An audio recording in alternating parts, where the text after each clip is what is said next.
Merci de nous suivre sur Shalom Télévision. Merci pour votre fidélité, messieurs et dames. Bienvenue à votre émission Décryptage.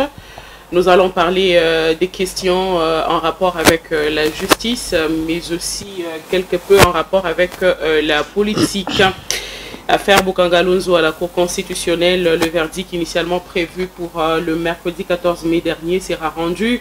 Le mardi 20 mai prochain, cela ressort de l'extrait de rôle de la Cour constitutionnelle, l'ancien Premier ministre Augustin Matata Mponyo, actuellement député national, Deogracia Samutobo, ancien gouverneur de la Banque centrale du Congo, et Christo Grobler, patron de la firme sud-africaine Africom, sont poursuivis par le parquet général près la Cour constitutionnelle pour détournement présumé de plus de 285 millions de dollars américains alloués au projet du parc agro-industriel de Boukangalonzo. Après plusieurs reports et rebondissements, le procureur général près la Cour constitutionnelle avait requis le mercredi 23 avril 2025 10 ans de travaux forcés et de servitude pénale contre l'ancien Premier ministre Matata Mponyo et ses co-accusés. Séance tenante, le ministère public avait ordonné l'arrestation immédiate de Augustin Matata Mponyo, qui écope également de 10 ans d'inéligibilité selon le même réquisitoire.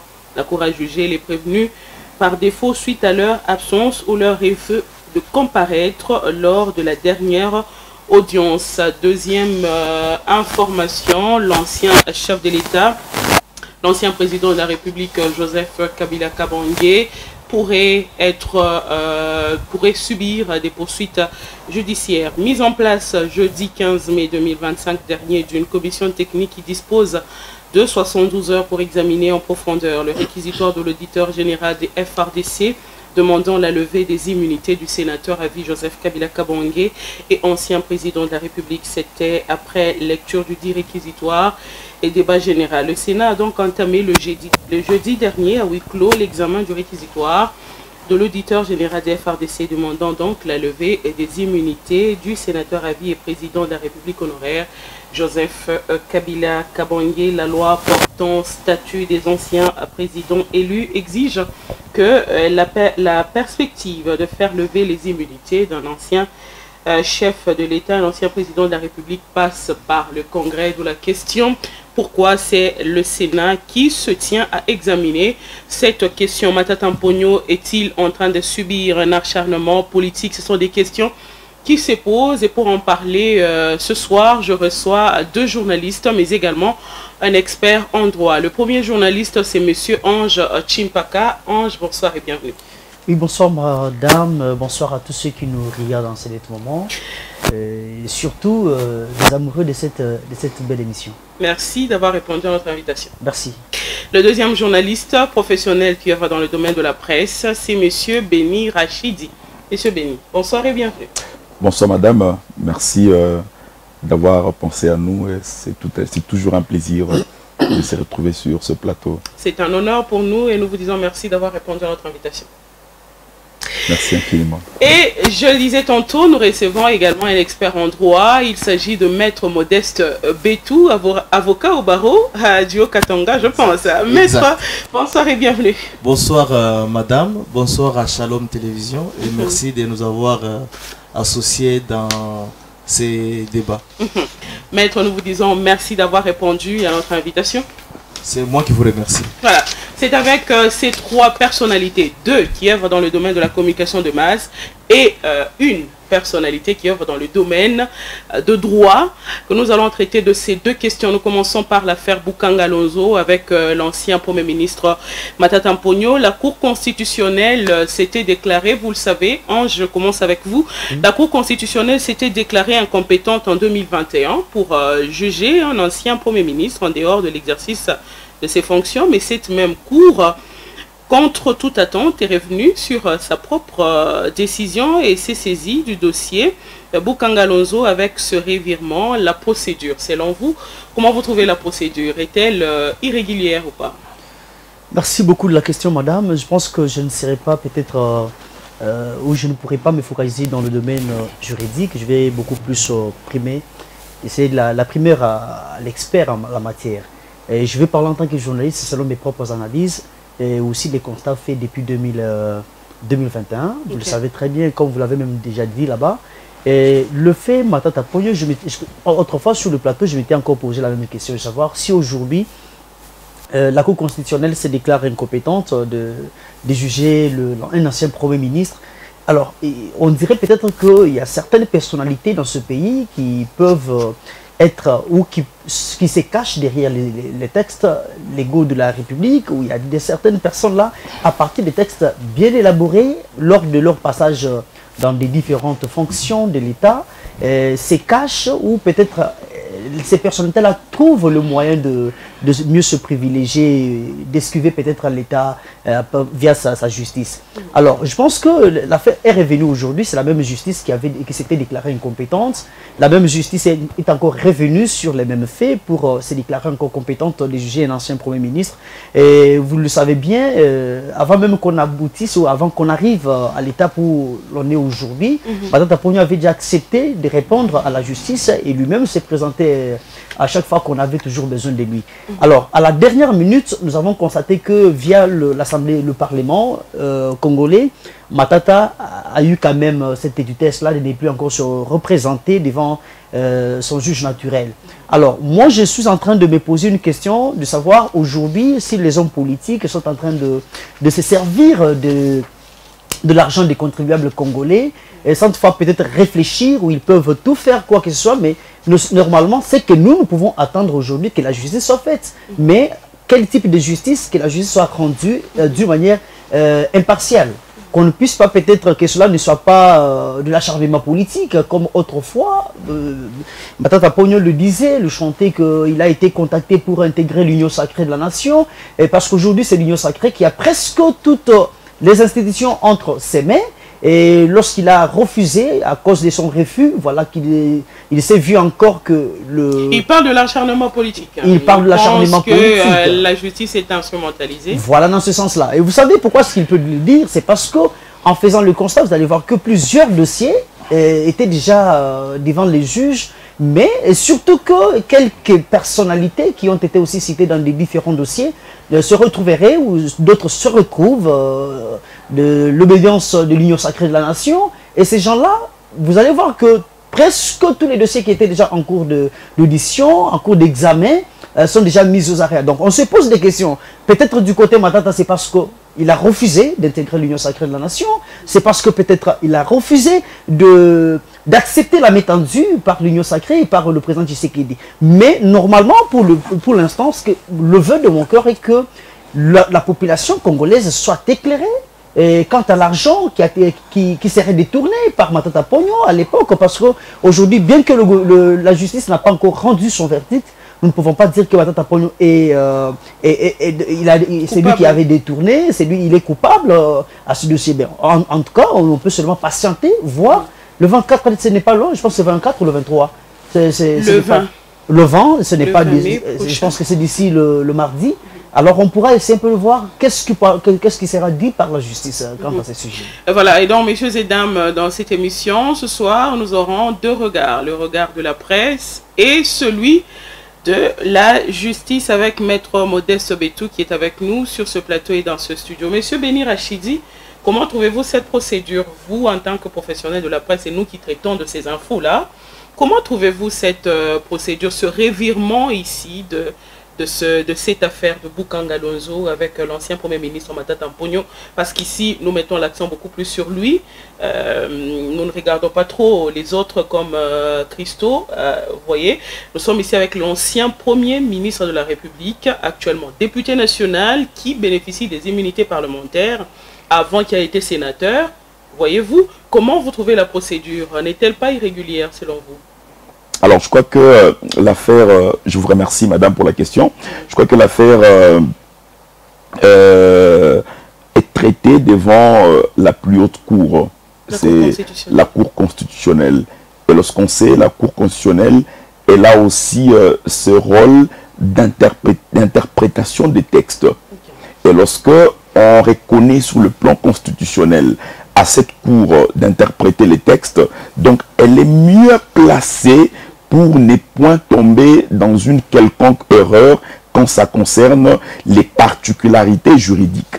Et c'est mieux, et ça doit être mieux éclairci ici. Lorsque vous voyez la composition elle-même de cette cour, le nombre des juges, leur émanation en termes de discipline, ils ne sont pas tous juristes. Il y a même ceux qui sont là-bas et qui ne sont pas juristes.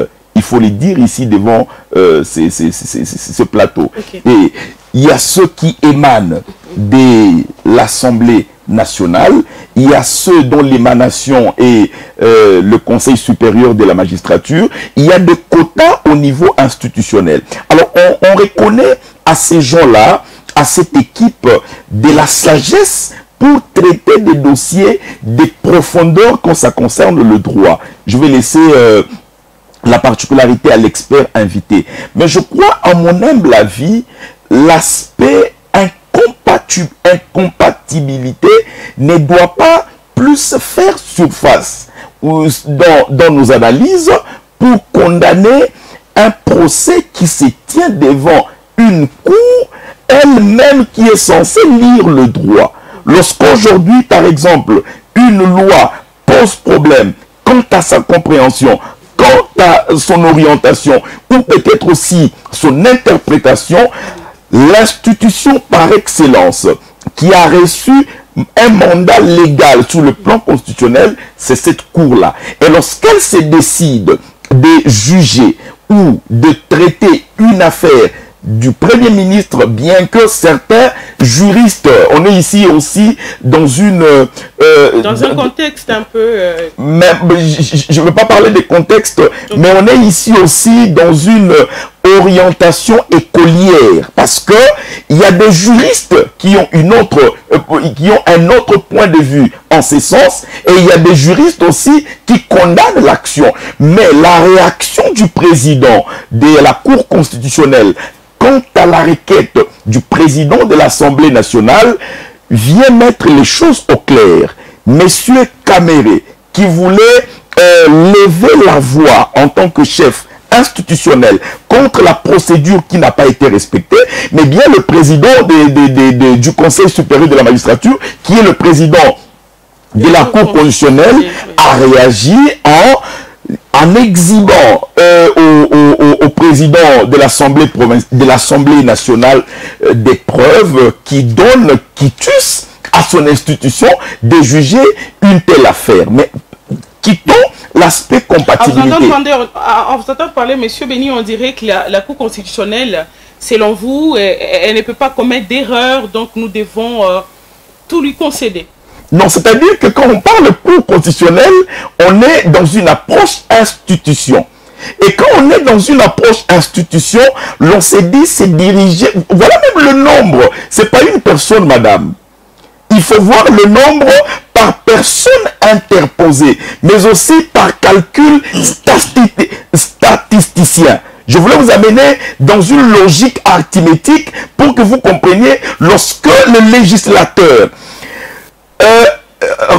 élève cette cour à un niveau institutionnel et la doter de ce nombre de personnes jusqu'à réfléchir ses orientations ou sa diversité en termes de discipline, en termes de filière, mais aussi en termes d'organisation, ça dénote à suffisance que on a pris des experts. C'est pas n'importe quel avocat qui peut être amené là-bas. C'est pas n'importe quel magistrat qui peut être amené là-bas. Donc il y a des conditions légalement établies, même en termes d'âge fixé, on s'est dit c'est un expert. Celui-ci, c'est un sage, quelqu'un qui a passé beaucoup de temps dans le rouage juridico-judiciaire et il maîtrise de fond en comble tout ce qui est droit et surtout droit au niveau national. Et moi je crois que l'on peut imputer à des personnes des erreurs bien sûr, parce que l'erreur est humaine, mais quand on se met dans un aspect de collégialité, dans un aspect collectif, l'on comprend que c'est une décision qui n'émane pas du président, mais de tout un collectif. Voilà. Mais Monsieur Béni, avant que je n'accorde la parole à notre juriste, Monsieur Béni, Matata Mpogno ne serait pas en train de subir un acharnement politique, parce que au regard de la manière dont la chose est en train de se présenter, on dirait on peut dire que c'est tout un feuilleton. Depuis que ça a commencé, tantôt la haute cour que vous venez de louer ici se déclare incompétente, après elle se déclare compétente, et puis cette même cour entame la procédure judiciaire. Avant, elle avait introduit la demande pour la levée d'immunité lorsque Matata Mponyo était sénateur, nous étions dans la 3e législature. Pourquoi ne pas reprendre le même mécanisme maintenant qu'il est député national, ne pas demander la levée d'immunité et directement commencer avec des poursuites? C'est là que même le président de l'Assemblée nationale s'est levé pour lui écrire et dire que il est en train de bénéficier des immunités parlementaires. Pourquoi commencer des poursuites comme cela sans que ces immunités ne soient levées? Monsieur Béni Rachidi, est-ce que Matata Mponyo ne subit pas de l'acharnement politique? Tout le monde le dirait très facilement, mais l'on sait que l'affaire Boukangalonzo n'est pas une... opposant politique. L'affaire Boukangalonzo n'est pas une affaire de Matata Mponyo. Boukangalonzo, c'est une affaire de l'État. Justement, pourquoi on n'a pas fait intervenir tous ces autres ministres, le ministre de l'Agriculture, le ministre, les autres ministres qui interviennent pour que cet argent soit déboursé, les 285 millions de dollars qui sont en train d'être cités aujourd'hui? Pourquoi on ne se concentre que sur le seul Premier ministre, ancien Premier ministre? Vous savez que Shalom Télévision a une tête. C'est pas au niveau organigramme ou au niveau hiérarchique. Ouais. Il y a quelqu'un qui répond directement à tout ce qui se passe. J'ai du mal qu'on va faire appel à un technicien au niveau de l'ANER lorsqu'on sait qu'il y a un représentant. Matata Mponyo, c'était le chef d'équipe. Ouais. S'il faut aller dans un concept musical, c'est le chef d'orchestre. Donc c'est lui qui donnait des ordres. Tout revenait à lui. Donc si, par exemple, dans le cadre de ces procès, et que le procureur jugeait qu'il est important d'obtenir peut-être des vérités sur telle structure ou telle question, on peut faire appel à quelqu'un parce que personne ne peut s'opposer devant la loi. Mais je crois que je ne réfléchis pas en termes politiques, mais je réfléchis plus dans un aspect purement sociologique. L'affaire Boukangalonzo, c'est une affaire qui devait sauver la RDC en termes de sécurité alimentaire, en termes d'approvisionnement alimentaire, en termes d'emploi, en termes de modernité. La RDC allait devenir un cadre où certains pays frontaliers ou certains pays voisins pourraient facilement se ressourcer chez nous, et ça allait être un exemple qui allait se répercuter presque partout. Ouais. Donc on devait voir un Boukangalonzo version Maniema, un Boukangalonzo version Kikwit, Boukangalonzo version, je ne sais pas si on l'appellerait comment, Kisangani, et on chercherait carrément un code de langage pour... Mais tout cela, ça a été carrément bloqué en termes de fonctionnement parce que les gens se sont servis. Et c'est là le problème. On peut bien parler d'une question politique parce que c'est un monsieur qui aujourd'hui représente une province sur le plan électoral, mais l'affaire Boukangalonzo ne concerne pas Matata. C'est une question de l'État, et quand la justice s'intéresse à la chose, c'est pour des questions purement sociologiques, et moi, je ne réfléchis pas avec cet accent politicien. Ok. Maître Modeste, la Cour constitutionnelle se déclare compétente, incompétente, après elle devient compétente, et ainsi de suite. On a constaté que cette affaire Boukangalonzo avec l'ancien Premier ministre Matata Mponyo, c'est devenu, comme je l'ai dit tantôt, comme un feuilleton, comme une série avec des épisodes. Maintenant, nous sommes à l'épisode où Matata Mponyo est député national, il n'y a pas levé d'immunité, mais déjà le procureur général pour la Cour constitutionnelle prononce déjà son réquisitoire, 10 ans des travaux forcés. Maître, est-ce que cette procédure est régulière selon vous, puisque certains pensent qu'il y a irrégularité? Merci beaucoup, madame. Merci à Shalom Télévision. Merci aux co-débatteurs. J'ai aimé le sens du débat. En fait, il faudrait rappeler ici à la population que le fonctionnement de la Cour constitutionnelle ne dépend ni du président de la République, ni du Parlement, ni du ministère de la Justice.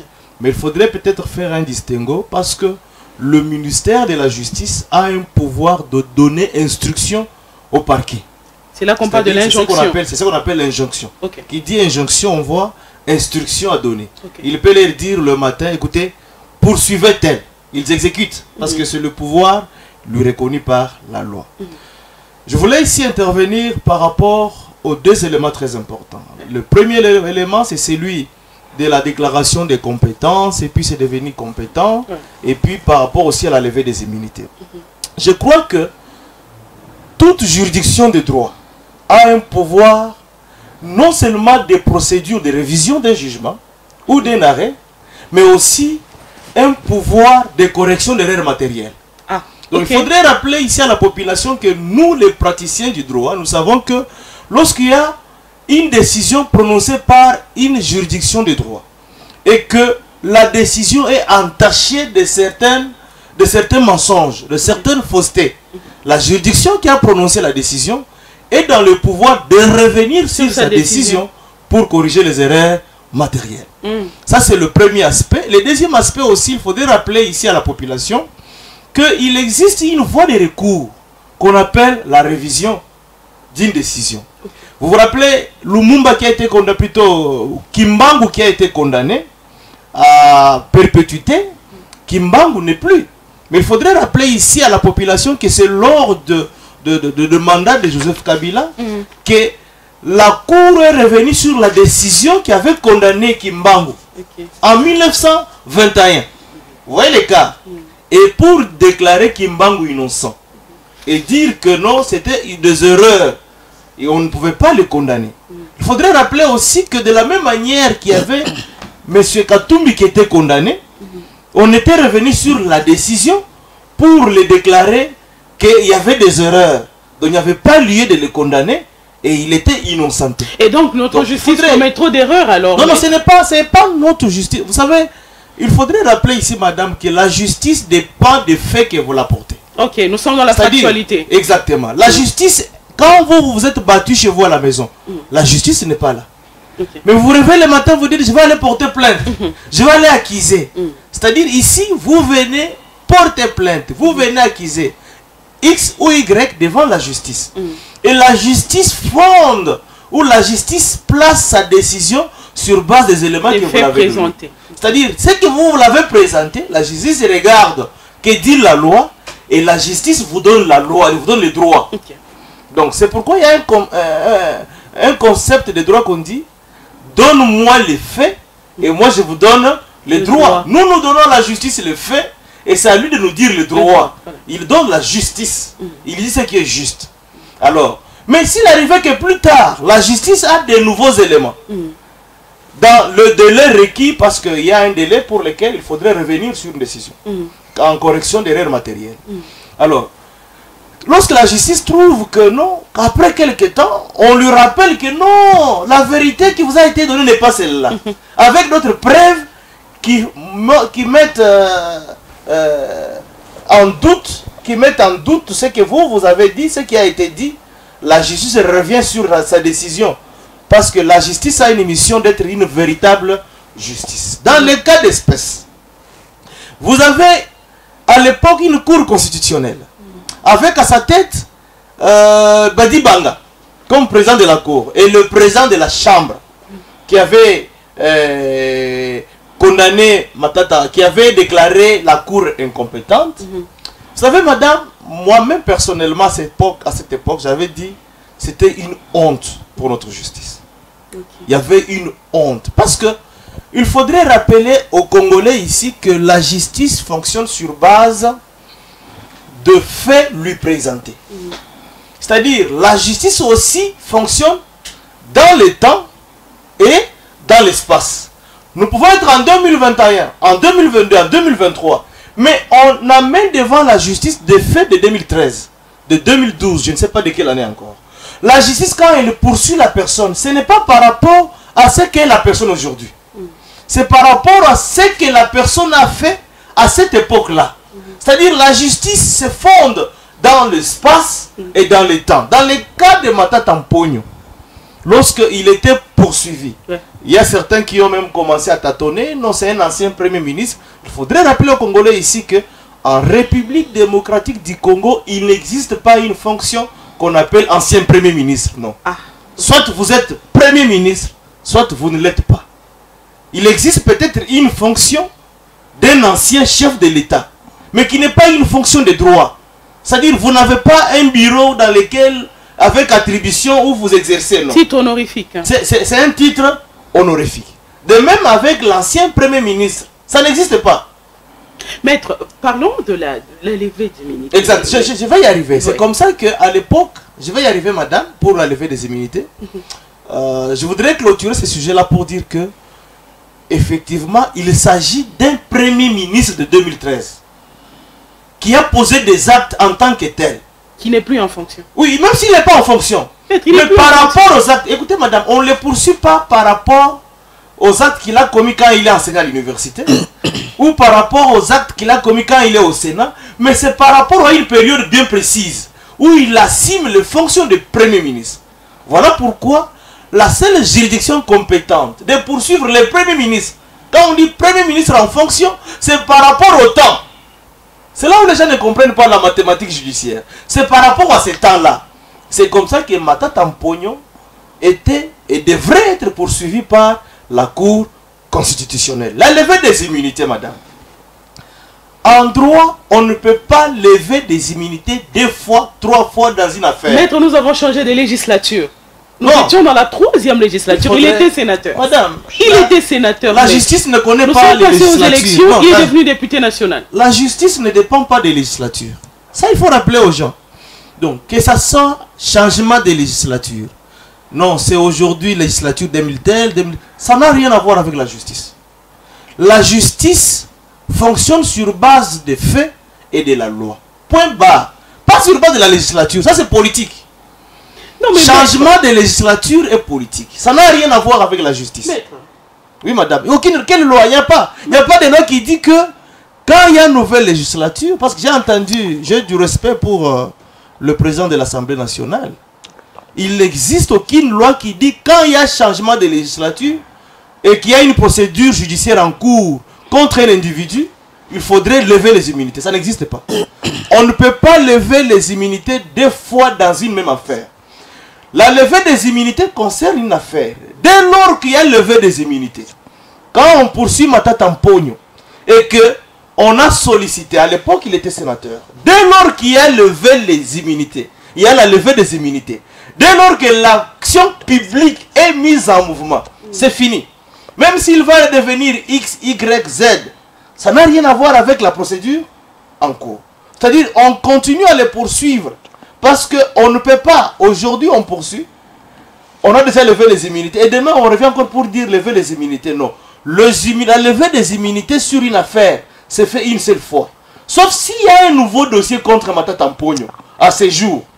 Là, il faudrait revenir vers l'Assemblée nationale pour solliciter la levée des immunités. Ne trouvez-vous pas, maître, qu'il n'y a pas de logique? Non, c'est la loi, madame. Non, mais maître, ne trouvez-vous pas qu'il n'y a pas de logique? Vital Kamerhe a rappelé à des données comme l'État président de la Cour constitutionnelle qu'en cas de député, aucun député ne peut être poursuivi ni arrêté, recherché pendant l'exercice de ses fonctions sans l'autorisation de la Chambre basse du Parlement. Il a parlé de l'article 107 de la Constitution. C'est-à-dire nous devons passer outre cet article. Non, il faudrait éclairer. C'est là où j'ai dit, j'ai du respect. Pendant les sessions. La loi parle des sessions. Non, ça n'a rien. Madame, la levée des immunités, ne faisons pas les sentiments politiques par rapport à l'interprétation de la loi. La compétence de la levée des immunités émane de l'organe où appartient la personne concernée. Dans le cas d'espèce... C'est l'Assemblée nationale. Non, l'Assemblée nationale, mais le monsieur est venu membre de l'Assemblée nationale pendant que l'action publique était déjà en mouvement. C'est-à-dire pendant que les poursuites sont déjà déclenchées, pendant qu'il y a déjà l'ouverture des poursuites contre la personne. Il a évolué, il est devenu député. Ça ne peut pas avoir l'entachement aux immunités. Non, ça n'impacte pas. Ça n'impacte pas. Ça, c'est la loi. S'il y a une disposition contraire, qu'on vient de me le dire, le juriste praticien vous dira, la levée des immunités se fait une seule fois dans une affaire. Dès lors que dans une affaire, d'ailleurs, la levée des immunités se fait au moment ou avant des poursuites. On ne peut pas en pleine poursuite dire qu'il faudrait lever les immunités. Ça n'existe pas. Ça c'est hors la loi. Et on évite un peu laisser ça. Je pense que ça c'est normal pour une institution telle que le Parlement, où ils voient leurs actuels membres être poursuivis. C'est normal de les crier, mais il faudrait les rappeler. Je rappelle ici aux honorables députés nationaux qui me lisent ou qui me suivent en ce moment, pour leur dire que, honorables députés nationaux, la loi dit la levée des immunités se fait avant l'ouverture des poursuites judiciaires. Donc avant que l'action publique soit mise en mouvement. Dès lors qu'on veut poursuivre une personne, c'est à ce stade-là qu'on a besoin de lever les immunités. Et dès lors que les immunités sont déjà levées, c'est fini. Même si la personne va devenir ministre X, Y, les poursuites vont s'enchaîner et on ne peut pas encore revenir, on ne peut pas lever 6 fois, 10 fois des immunités dans une affaire. Voilà. Impossible. Maître, c'est noté. Merci beaucoup, maître, par rapport à ces éclaircissements. Je pense que les journalistes à vos côtés ont très bien suivi. Pour en finir avec ce sujet, parce que nous allons prendre l'autre sujet, pour en finir, je vais prendre l'avis de nos deux journalistes par rapport à ce que Maître Modeste vient de dire au sujet de cette affaire Bukanga Lozo avec l'ancien Premier ministre Matata Mponyo. Ange Chimpaka. Merci beaucoup, madame. Bon, lorsque j'étais en train de suivre le juriste, oui, en tout cas, je l'ai suivi avec une oreille attentive, avec une sollicitude extrême. Et je me suis posé une question là-dessus, de savoir aujourd'hui, parce qu'en 2021, juste après l'ouverture du dossier Matata, la Cour constitutionnelle s'était déclarée incompétente. Lorsqu'on se déclare incompétente, ça veut dire que le dossier est clos. Peut-être nous pouvons interpréter ça, même si que nous ne sommes pas du domaine. C'est-à-dire quand on se déclare incompétent, et carrément, le dossier est clos.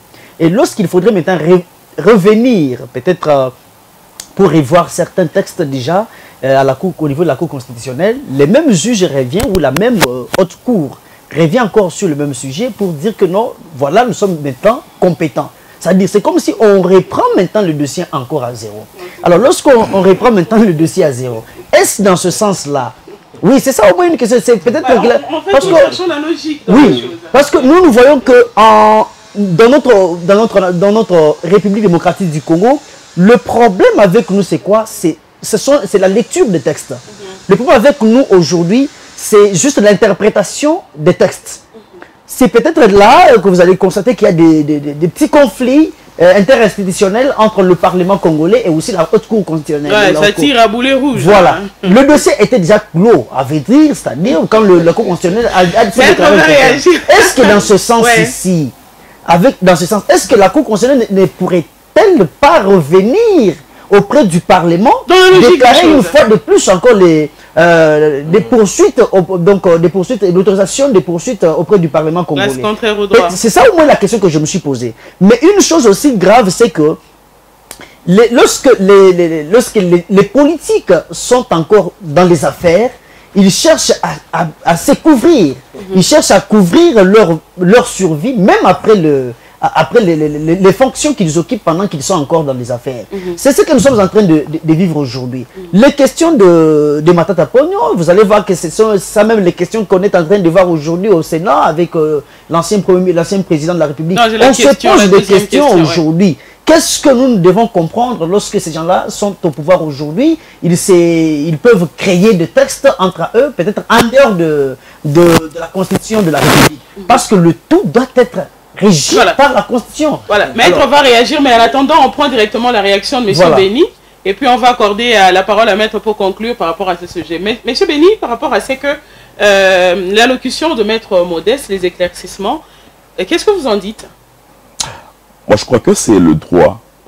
Et le droit, on est dans une optique de texte. Et c'est un peu différent avec d'autres filières. Parce que on est dans un raisonnement textuel. C'est la rationalité. Et la rationalité... Mais on n'est pas dans les sciences exactes. Oui, dans les sciences exactes, c'est un domaine de chiffres. Mais le droit relève des sciences humaines. Et quand on tombe dans les sciences humaines, ça fait appel à des logiques. Ça fait appel à des critiques même. Ça fait appel à une forme de rationalité. Voilà pourquoi est-ce que l'on apprend ces cours de logique avec tout ce qu'il y a comme contour pour comprendre les aspects des textes. Ces explications, j'en suis tellement fier parce que ça permet aujourd'hui peut-être de comprendre certaines choses. Les réflexions sociopolitiques sont différentes des regards juridico-sociologiques. Ça change un peu à ce niveau-là. Le politique qui est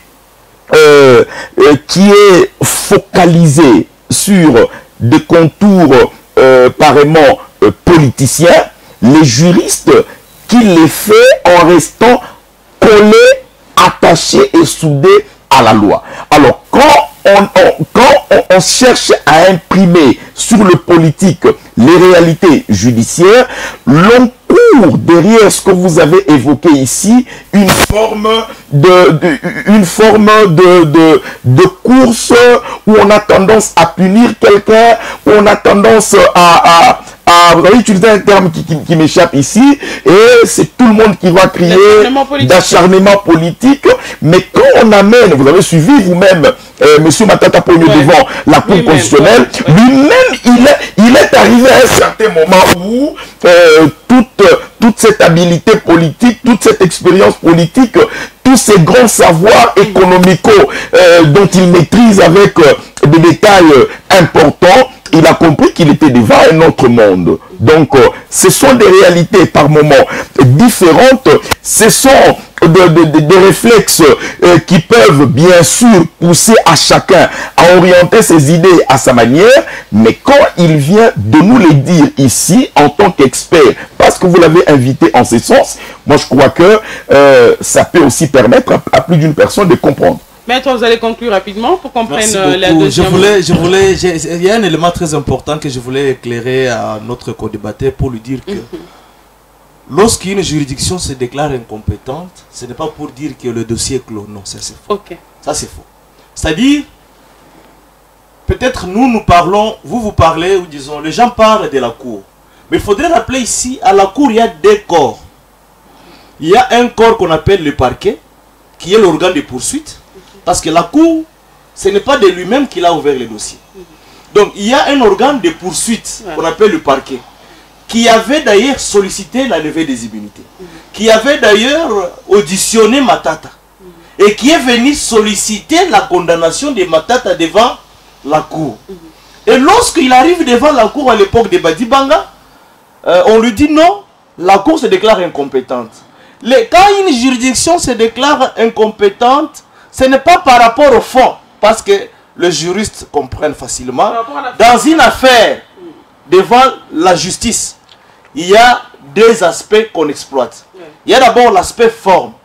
Et puis, avant d'aller au fond, forme d'abord, et ensuite avec le fond. La forme, c'est le préalable par rapport à la procédure. Quelle est la procédure qu'il faudrait utiliser? Est-ce que la cour est compétente? La compétence, il y en a trois. Il y a la compétence matérielle, la compétence personnelle et aussi la compétence territoriale. Du point de vue de la compétence matérielle, effectivement, les crimes ou les infractions commises par le Premier ministre, la Cour est compétente. Ils ont dit, ça c'est bon. Du point de vue de la compétence territoriale, effectivement, l'unique juridiction compétente sur toute l'étendue de la République, c'est la Cour constitutionnelle. Mais ils sont arrivés au niveau de la compétence personnelle. C'est là où la Cour trouvait que non, il n'est pas ministre, il n'est pas Premier ministre, il n'est pas ancien, et il n'est plus Premier ministre, et la Cour s'est déclarée incompétente. Vous comprenez? Alors, c'est dans ce sens-là qu'il y avait ces erreurs-là. C'était sur la forme. Et quand une Cour se déclare incompétente, l'organe de poursuite, qui est le parquet, juge que non, il y a des erreurs. Vous comprenez? Le parquet dit non, c'est impossible. Parce que c'est lui qui poursuit. Il a sollicité à la même Cour de revenir sur sa décision, qu'il y a des erreurs. C'est comme ça que la Cour est revenue aujourd'hui et la Cour s'est déclarée compétente. Donc l'incompétence n'est pas synonyme que le dossier est clos, non. L'incompétence est par rapport aux faits, aux circonstances ou à la logique des droits par rapport à l'organisation et répartition des attributions d'une juridiction à une autre. Voilà, une commission a été mise en place pour la question en rapport avec la demande de la levée des immunités de l'ancien président de la République, Joseph Kabila Kabange. Nous sommes au Sénat. La commission a 72 heures pour examiner en profondeur le réquisitoire de l'auditeur général des forces armées de la République démocratique du Congo. Je suis avec vous, Ange Chimpaka. De l'autre côté, la conférence épiscopale nationale du Congo démontre que pour mettre fin à cette crise sécuritaire dans l'Est de la République démocratique du Congo, il faudrait un dialogue national. Alors, avec cette procédure qu'on vient d'entamer auprès du Sénat, pour que l'on lève les immunités parlementaires de l'ancien chef de l'État, pour qu'il soit maintenant passible des poursuites auprès de la Cour compétente. Comment vous trouvez personnellement la manière dont la chose est en train d'être menée au regard de la situation de crise actuelle? Merci beaucoup. Vous allez comprendre par là qu'en République démocratique du Congo, il y a des gens qui sollicitent peut-être quelque chose, voire aussi ailleurs son contraire. La situation qui gangrène aujourd'hui la partie est de la RDC, c'est une question de la République. Il s'agit de la question de la République.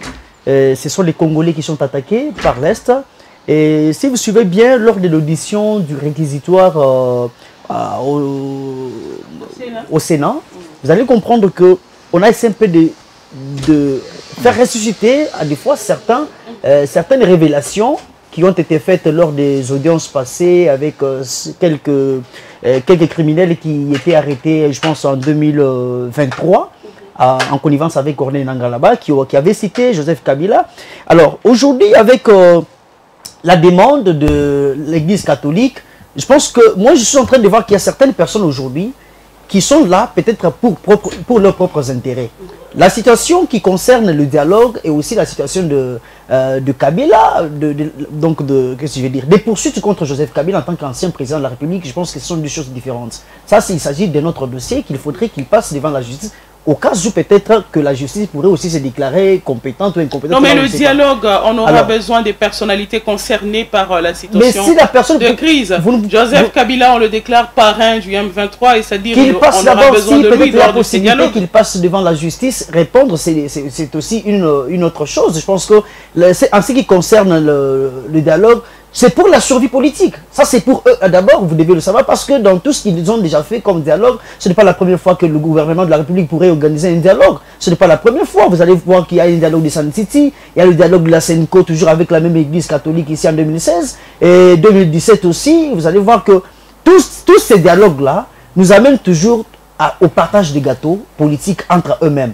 La part de la population congolaise a été toujours oubliée. Alors, s'il faudrait qui sont censés prendre part à ce dialogue? Bon, qui sont les dialogue, nous savons que même si au cas où on acceptait que ce dialogue ait lieu, parce que même ici, selon la Senco, c'est le président de la République qui est censé organiser le dialogue, voilà. Mais vous allez aussi voir que du côté du président de la République, pour lui, il pense que c'est lui qui est menacé, c'est son régime qui est menacé, et par les gens qu'il pourrait peut-être appeler autour d'une table, parce que vous le savez bien, c'est depuis 2019 évidemment, lors de son investiture.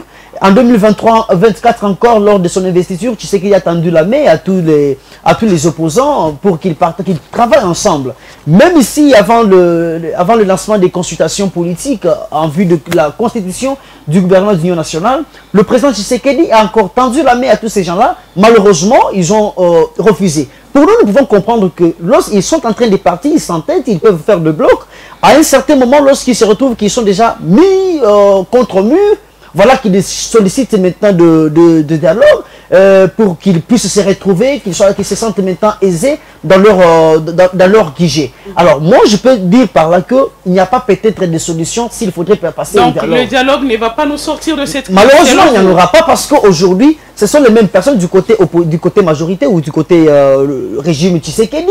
Ces gens-là qui ont le monopole de toutes les institutions possibles aujourd'hui ne cessent d'accuser les opposants. Il ne cesse d'accuser les opposants que ce sont eux qui sont en train de financer les rebelles pour déstabiliser les institutions légalement établies. Alors, aujourd'hui, maintenant, ce sont les mêmes accusés qui sollicitent encore le dialogue. En tout cas, je ne pense pas que même s'ils pourraient passer à la table des négociations, à la table de dialogue, ils ne pourraient pas révéler toutes les vérités possibles. Je pense que ça sera toujours un dialogue d'hypocrisie où chacun pourrait peut-être revenir... Est-ce que vous voyez de l'égoïsme du côté des politiciens? Mais évidemment, vous savez que lorsqu'on parle de l'égoïsme, ils doivent avoir cet égoïsme-là vis-à-vis de qui? Vis-à-vis du peuple congolais. Aujourd'hui, vous allez entendre qu'on a volé autant, on a détourné autant. Mais où est la part de la population aujourd'hui? Parce qu'aujourd'hui, un acteur politique congolais, dans tout ce qu'il fait, nous comprenons qu'il y a la mauvaise foi, il y a la mauvaise volonté, il ne pense jamais à la population. S'ils sont là, ils oublient que c'est la population qui leur a donné ce pouvoir. C'est la population qui les a mandatés là où ils sont aujourd'hui. Lorsqu'ils se retrouvent, vous allez voir qu'ils vont commencer à installer maintenant des chiens méchants. Ils ne comprennent plus jamais encore la part de la population qui les a mandatés. Alors, en ce moment-là, nous pouvons comprendre qu'il y a de l'égoïsme dans ce qu'ils font. C'est impossible aujourd'hui que la population congolaise puisse les encourager à passer encore autour d'une table, négocier, parce que si négocier, c'est encore revenir aux affaires, détourner, pour ne pas encore penser à la population qui les a mandatés. Voilà, monsieur, je suis toujours avec vous. Le président de la République avait dit que l'AFC, c'est Joseph Kabila. Oui. C'est lui qui est le commanditaire du M23, de ce mouvement rebelle. Mais lorsqu'il faut résoudre les questions sur le plan diplomatique, la diplomatie ici, ce n'est pas seulement les pays étrangers. Le chef de l'État est allé à Doha. Il y a eu des discussions à Doha. Il y a eu des discussions qui ont été entamées avec le M23. Mais pourquoi ne pas initier la personne de Kabila, puisque c'est cette personne qui a été citée dans cette question? Pourquoi ne pas aussi discuter avec cette personne-là qui, malheureusement aujourd'hui, on est en train de vouloir lever ses immunités pour que cette personnalité soit passible des poursuites judiciaires? Voilà, madame, vous pensez dans ce qui est arrivé à Joseph Kabila aujourd'hui, tel qu'on a cité Joseph Kabila, qui est celui qui est derrière l'AFCM 23 de Corneille Nangaa et depuis 6 mois, si peut-être que c'était votre nom qui était cité, on ne pourrait même pas passer dans tout ce qu'on fait aujourd'hui, on ne pouvait pas suivre toutes les démarches possibles. On devait venir d'un coup, vous êtes arrêté arbitrairement, ainsi de suite, nous allons déplorer après. Alors aujourd'hui, moi ce que je vais savoir, c'est que avec cette procédure constitutionnelle, je pense qu'il y a des gens des fois qui interprètent de leur manière. Aujourd'hui, Joseph Kabila n'est pas poursuivi pour peut-être des faits qu'il a commis au moment où il était président de la République. Ici, il s'agit bien de faits qu'il a commis ou qu'il aurait commis au moment où il est déjà en poste présidentiel. C'est-à-dire qu'il n'est plus président de la République, il est accusé d'avoir commis tel ou tel acte. En ce moment, il pourrait passer seulement répondre au cas où peut-être ses immunités parlementaires pourraient être levées. Alors, dans ce sens ici, moi ce que je vais proposer au gouvernement de la République, c'est bien suivre la procédure. Je pense que peut-être il y a les autres qui pourraient penser qu'il faudrait passer par un vote au Congrès. Mais je pense que cela ne pourrait pas se passer selon les faits pour lesquels Kabila serait accusé. Je pense qu'on pourrait seulement passer par la commission qui est déjà déclenchée au Sénat de la République, voir si et seulement si Kabila pourrait être poursuivi. Mais le gouvernement de la République ne doit pas avoir une mainmise sélective, c'est-à-dire voir que nous pouvons seulement déstabiliser l'autre, nous pouvons boucler la cavité du cas de tel et aussi donner la passe à tel. Non, il faudrait que la justice soit indépendante. S'il faudrait poursuivre tel, la manière dont les opposants doivent être poursuivis, que cela soit aussi manifeste sur ceux qui ont aussi le pouvoir aujourd'hui. Ce n'est pas seulement la personne qui finance la rébellion qui doit être poursuivie. Il y a aussi ceux-là qui détournent l'argent. Moi, c'est ça beaucoup plus là que moi, j'ai un œil vigilant. C'est là que j'ai un œil regardant. On ne peut pas seulement voir celui qui tue, même celui qui détourne aussi l'argent de l'État. C'est là aussi tue plusieurs des milliers de Congolais qui passent au nid, qui passent de jours affamés. Donc, on ne peut pas avoir une justice sélective. Que Kabila réponde ou pas, ou que cela peut-être handicape leur leur table ronde. En tout cas, la part de la population n'est plus là. La part de la population n'est plus là. Que tout se passe selon la volonté de la population, en ce moment-là, nous autres, nous pouvons applaudir. Mais au cas où, peut-être c'est pour recouvrir leurs avantages politiques, en ce moment-là, nous ne pouvons pas les appuyer. Voilà. Monsieur Béni Rachidi, Alors, la conférence épiscopale nationale du Congo propose un dialogue national pour que nous sortions de cette crise sécuritaire, notamment dans la partie Est, au Nord Kivu, si nous pouvons être précis, au Nord Kivu par exemple. Mais selon vous, quelles sont les parties prenantes à ces dialogues? Et si nous devons considérer l'ancien président de la République, Joseph Kabila, comme partie prenante, étant donné qu'il est cité dans cette affaire de rébellion, les parties prenantes, est-ce que le fait qu'on puisse demander que des poursuites soient entamées contre lui, c'est une manière de l'écarter de ce dialogue? Oui, c'est de comprendre la première des choses, que des poursuites qui sont lancées contre l'ancien président de la République, c'est parce qu'il est tombé dans des situations infractionnelles. Et en tant que chef de l'État, la loi portant statut des anciens chefs de l'État est claire au niveau de l'article 5 où on appelle au chef de l'État au patriotisme carrément, à respecter la réserve, le patriotisme, le respect des institutions. Et si il est aujourd'hui, nous n'avons pas de détails pour contredire le gouvernement. Celui qui parle, c'est le chef de l'État. Il dit l'ancien chef de l'État et le chef de l'AFC. Le ministre de la Justice dit qu'il a des preuves. C'est-à-dire que l'État aujourd'hui, en tant que système et institution qui gère la police, qui gère l'armée et tous ces services sécuritaires en interconnexion, détient d'une manière ou d'une autre des preuves qui ne sont pas exposées à la place publique. Donc personne aujourd'hui, en mon humble avis, ne peut contredire le pouvoir dans cette optique de détention des preuves qui incriminent le chef de l'État. Voilà pourquoi est-ce que, depuis un temps, la demande d'élever des immunités devient pressante. C'est-à-dire, on veut amener l'ancien chef de l'État devant les instances judiciaires. Oui, c'est-à-dire, devant là-bas, il y a des acteurs judiciaires qui auront besoin de ces preuves, et le chef de l'État, dans le souci d'une justice équitable, il est censé avoir aussi ses conseils qui vont aussi défendre le client. Alors s'il faut aller dans cette optique de dialogue, le chef de l'État, il est membre d'un parti politique. Il a été aussi membre d'un regroupement politique, peut-être l'autorité morale. Et le parti politique PPRD déjà, qui connaît un petit problème actuellement avec l'État et qui risque même d'être radié. Ouais, je suis dans le conditionnel, voilà, c'est le ministre de l'Intérieur. Mais ce n'est pas le seul canal par lequel l'ancien chef de l'État peut s'exprimer. L'ancien chef de l'État jouissait d'un pouvoir sur une structure dite FCC. C'est le Front commun, je crois, Front commun pour le Congo. Et cette histoire existe jusqu'aujourd'hui. Il y a tous ces partis satellites qui sont plus d'une centaine et qui peuvent aujourd'hui parler au nom, lorsqu'on a suspendu le PPRD, mais on a suivi Chadari qui parlait au nom du FCC.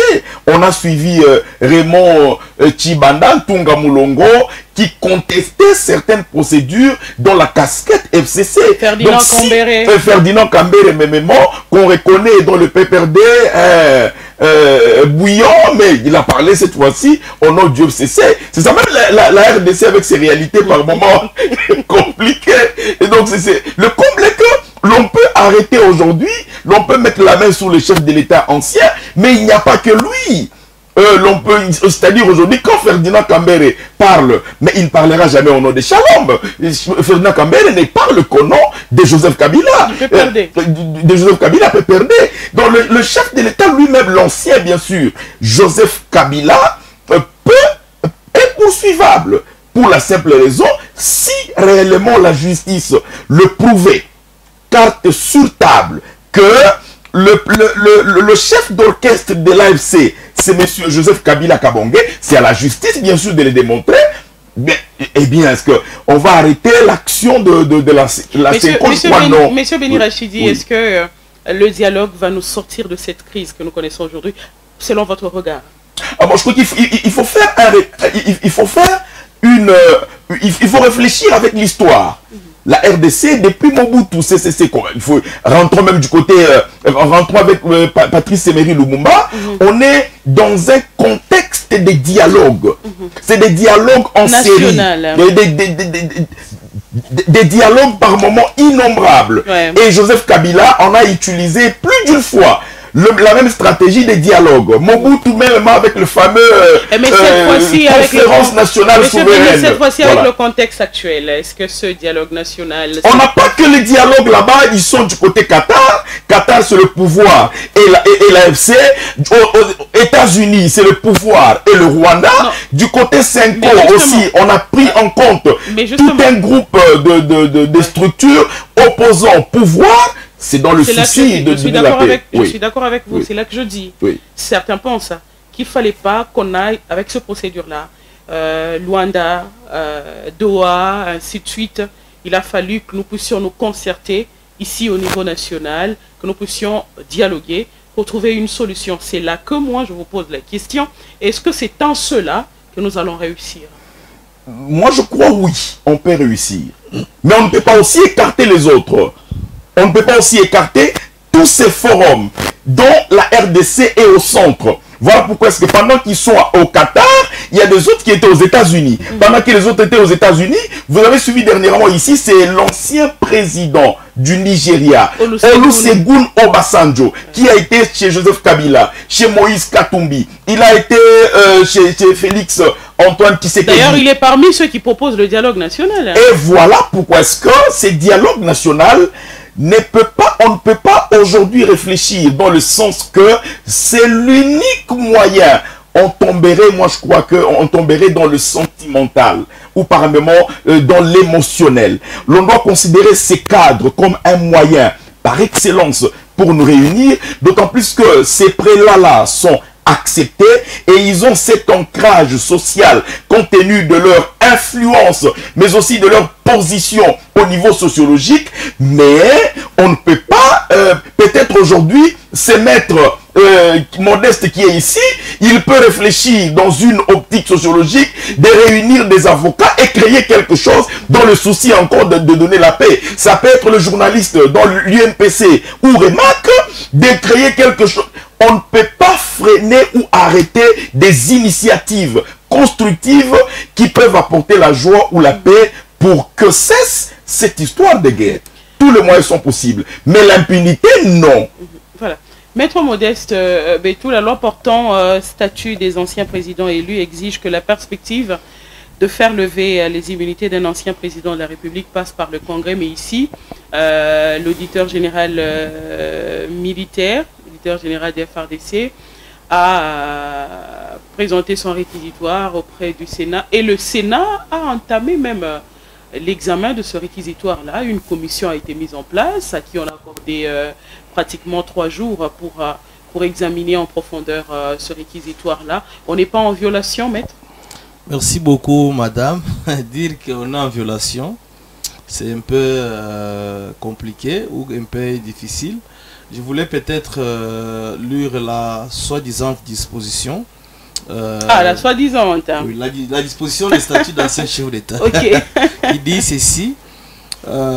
Pour les actes, l'article 8, pour les actes posés en dehors de l'exercice de ses fonctions, les poursuites contre tout ancien président de la République élu sont soumises au vote à la majorité des 2/3 des membres des 2 chambres du Parlement, réunis en congrès suivant la procédure prévue par son règlement intérieur. Aucun fait nouveau ne peut être retenu à charge de l'ancien président de la République élu. Et cette disposition combine aussi avec l'article 5, tel qu'on venait de le soulever par mon co-débatteur, qui prévoit que l'ancien chef de l'État est tenu à des réserves quant à des situations de patriotisme. Il a l'obligation de patriotisme et de loyauté envers l'État.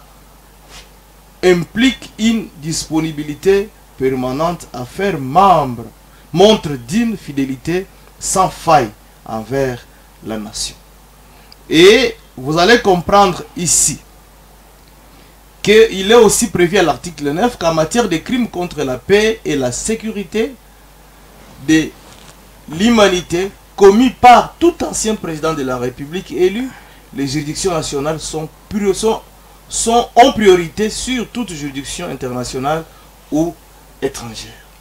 Il faudrait rappeler aussi à la population que il n'a pas seulement le statut d'ancien chef de l'État, mais il a la fonction en exercice d'un sénateur. Sénateur à vie. Oui, mais c'est un sénateur. À vie, c'est un ajout. Sénateur à vie, mais... Exactement. Du fait qu'il n'ira pas aux élections. Lui, c'est chaque mandat, il est toujours là. Sénateur, jusqu'à sa mort. Mais il est sénateur. Donc, il faudrait rappeler ici que la personne concernée, je ne voulais pas faire un débat politique, c'est un sénateur. Et qu'il jouit des immunités parlementaires. En qualité aussi des sénateurs. Mais c'est un sénateur différent des autres sénateurs. Il est sénateur différent du fait qu'il est ancien chef de l'État. Mais il est sénateur en fonction.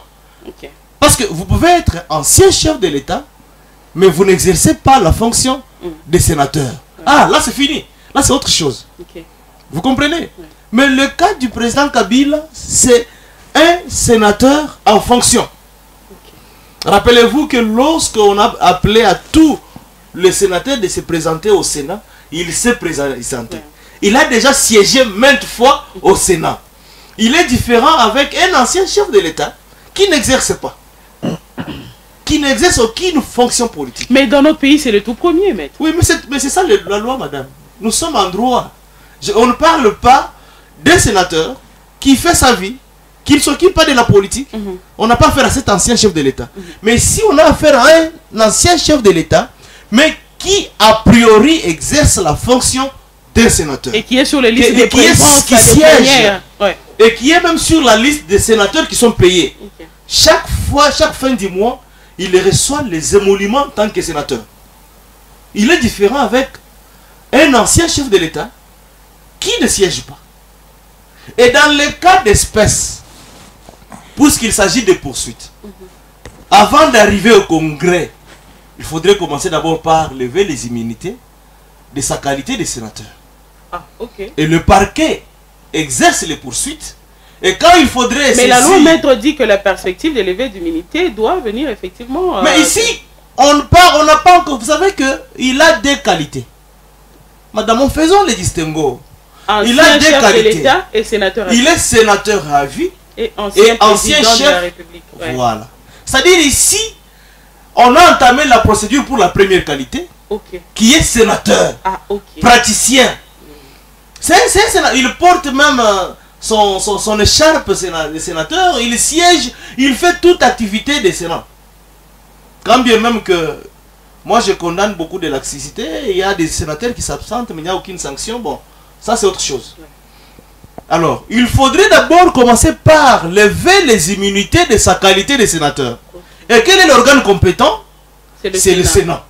C'est ainsi que l'organe de poursuite, qui est le ministère public, l'auditeur général des forces armées, a saisi, parce qu'il s'agit des infractions militaires. Ce n'est pas la Cour constitutionnelle dans cette situation. Il s'agit des infractions militaires. À ce stade, l'auditeur a saisi le Sénat pour solliciter l'autorisation de poursuite contre le sénateur.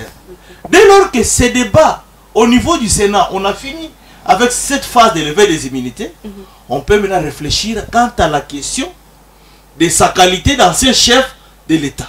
Et là, il aura aussi, je pense, une procédure dans laquelle on va solliciter au président du Congrès. Donc il y a deux démarches. Selon que lui a deux casquettes. Exactement. Il a deux casquettes. Praticien. Donc c'est un sénateur à vie en fonction. Différemment d'un sénateur à vie qui n'a jamais piétiné le Parlement. Non, lui piétine, il siège. Et quand on passe à la peine nominale, il est sur la liste. Il est sur la liste. Il est là. Alors il faudrait commencer. Il n'y a pas violation. Non, il n'y a pas violation de la loi. Je sais que certaines personnes font de telles circonstances avec des récupérations politiciennes, mais ici il n'y a pas de débat. On lève les immunités en tant que sénateur, et puis la justice peut penser à d'autres étapes qui vont suivre. Voilà, messieurs et dames, nous allons poursuivre avec cette question, je pense, la semaine prochaine. Et Maître Modeste sera toujours avec nous sur ce plateau et dans ce studio pour se poursuivre avec cette question. Et cette fois-là, nous aurons déjà les résolutions ou le travail accompli de la commission qui a été mise en place. Et cela va nous permettre de poursuivre avec cette question concernant l'ancien président de la République, Joseph Kabila Kabange, sénateur à vie dans notre pays, la République démocratique du Congo. Pour l'heure, nous sommes dans l'obligation d'interrompre, de nous arrêter par ici pour le compte de cette émission de ce soir. Nos invités que vous avez ici sur ce plateau, que vous avez entendu dans ce studio, Ange Chimpaka, Béni Rachidi, Modeste Betou, le juriste, vous allez le retrouver à la prochaine occasion pour poursuivre avec ces débats. Ainsi, je venais de les citer, je vais les remercier de manière particulière. Ange Chimpaka, nous sommes à la fin, nous vous disons merci d'être venu. Merci beaucoup, madame. Merci. Monsieur Béni Rachidi, nous vous disons merci d'être venu. Infiniment merci pour la confiance, mais aussi ça a été un plaisir de parler de notre pays. Merci beaucoup. C'est le patriotisme. Merci beaucoup. Maître Modeste Betou, avocat au barreau du Haut-Katanga, nous vous disons merci d'être venu. Merci à Shalom Télévision et aussi merci madame pour nous avoir associés à cette éducation citoyenne. Merci beaucoup. Messieurs et dames, à vous également, nous disons merci de nous avoir suivis. Nous vous rappelons que nous avons traité de 2 questions. La première, c'était en rapport avec l'affaire Bokanga Lonzo, avec l'ancien Premier ministre Matata Mponyo. La seconde, c'était la question sur le dialogue pour la résolution du conflit dans l'Est de la RDC avec cette levée des immunités demandées, des immunités de l'ancien chef de l'État Joseph Kabila Kabange, sénateur à vie, demandé par l'auditeur général des forces armées de la République démocratique du Congo. Nous vous disons merci pour votre fidélité. Au revoir et à la prochaine.